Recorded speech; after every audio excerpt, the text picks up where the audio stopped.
Yan, kaya may batas na bawal pag-usapan ng confidential funds. Ulit na namin sinasabi sa House of Representatives. Ma'am, pero tama po ba yung testimony kanina na exclusive yung testimony? We will wait for Colonel Nalaso. Next question, please. Ma'am? Last two. Maria, make it brief. Make it brief. PBM said po na kung ganun po kadali magplano pagpatay sa isang presidente, paano pa kaya sa pagkaraniwan ng mga mamayan? Kung ganyan kriminal na pagtatangka, hindi dapat pinapapit ang pas, yan ay aking papalagaan, sabi ni PBM. Oo. 'Di ba? Pumalag nga yung buong bayan nung pinatay ng pamilya nila si Benigno Aquino Jr. Next question. Next question. Ma'am, Marcel. na-verbalize nyo na po ba sa administration yung tungkol sa threat sa inyong buhay? Nabanggit niyo po kasi yun. Yes ma'am. Ay hindi. Hindi pa ma'am. Nag-complain ako noon, if you can remember, in the media, and then they dismissed it. Everything is well documented with documents and videos. And nagsabi ang NSC na national security concern ang threat sa president, pero apparently they really do not consider the threat to the vice president as anything of a concern. So what kind of country is this? Hindi ba kaparte ng gobyerno ang vice president? Hindi ba ako binoto ng mga tao? Hindi ba ako ang vice president ng buong Pilipinas, ng lahat ng mga Pilipino?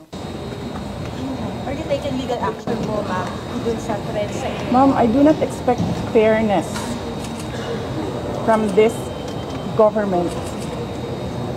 Really, truly. That is the reason why I'm pussyfooting with court cases. We do not expect fairness. Imagine mo, saan ka nakahanap na-admit na yung tao sa hospital, bigla na lang papasok, discharge na siya in less than an hour. Saan ang hustisya dyan? Saan ang hustisya dito? Sa bayan. Last two questions, Ma'am, please. in-extend po yung detention kay Attorney Lopez. Ano po yung next steps niyo po for this? I questioned it doon kanina. Pinapahirapan pa nila ako. Ano sinabi nila? Dinetain nila yung tao dahil sa due process. Dahil, ano ba yung sinabi niya? Walang due process ang pagpapatanggal kay Gloria Mercado at iba pang officials ng Department of Education. Anong sinabi ko kanina? The position of a USEC and ASEC is a position of trust and confidence by the appointing authority. Ngayon, ang appointing authority ng USEC at ASEC ng DepEd is the President of the Republic of the Philippines. Dapat tinatanong ng House of Representatives bakit tinanggap ni Pangulong Marcos ang resignation ng mga USEC at ASEC na yon sa Department of Education. Last question. Bakit nila pinipinalize si Yusek Lopez? Hindi ba dapat ang pinipinalize nila ang appointing authority? Last Isa pa, two. sir. Sandali. Ano ba yung sinabi nila? Evasive. And now, you clearly see, she doesn't know anything. Kasi DepEd pa pala tayo. Pero pagdating natin sa OBP, makikita ninyo, she doesn't know anything about confidential funds. So, saan doon ang evasive answers? Last question.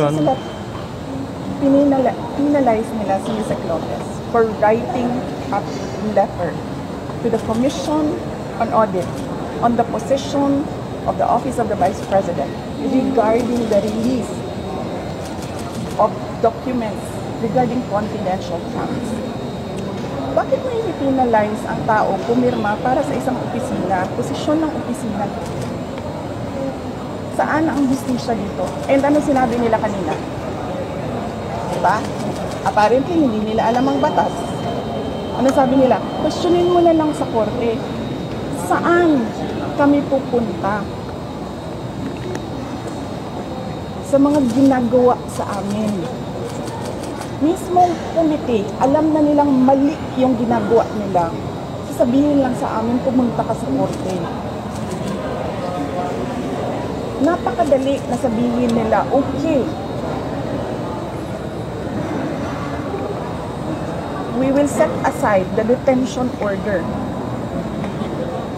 Pero hindi. Mali na nga yung una mong detention. Mali pa yung sumunod mo na order. And then sasabihin mo sa tao na nakakulong, hindi makalabas. Kahit ako, hindi ako makalabas basta-basta.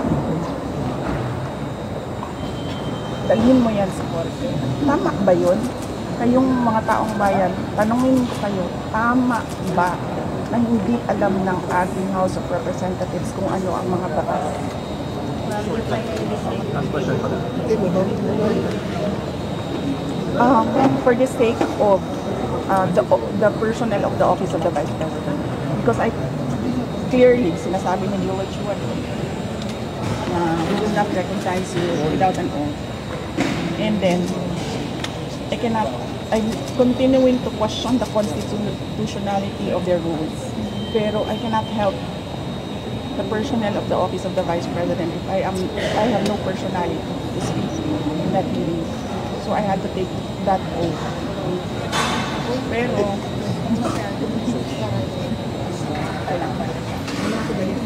papasalamat ako sa inyo sa pili yung kay Isaac Lopez at sa lahat ng OVP version.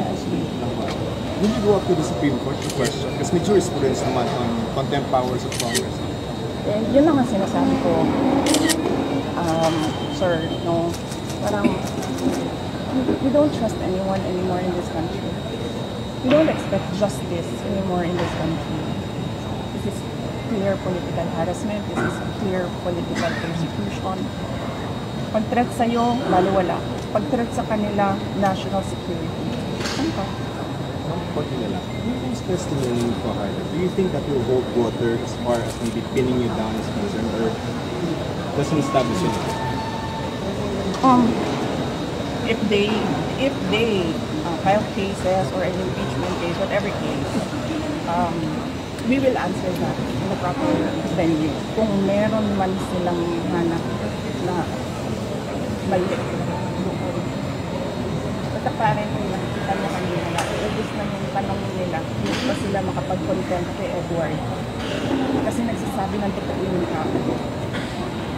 You said that you're expecting again any contempt sa Yes, we expect that. We expect contempt, detention, we expect a term isn't like is terrorizing. We expect them to terrorize the Office of the Vice President. Ma'am, yung message ng President Bongbong Marcos when he said na papalagay daw po niya hindi niya palalampas. Yes, sinabi ko na kanina, papalagan ko din yung ginagawa nila sa akin. We don't know the contempt Yes, kaya ako kayo binibigyan ng interview para huwag yung makinig. Thank you. Thank you.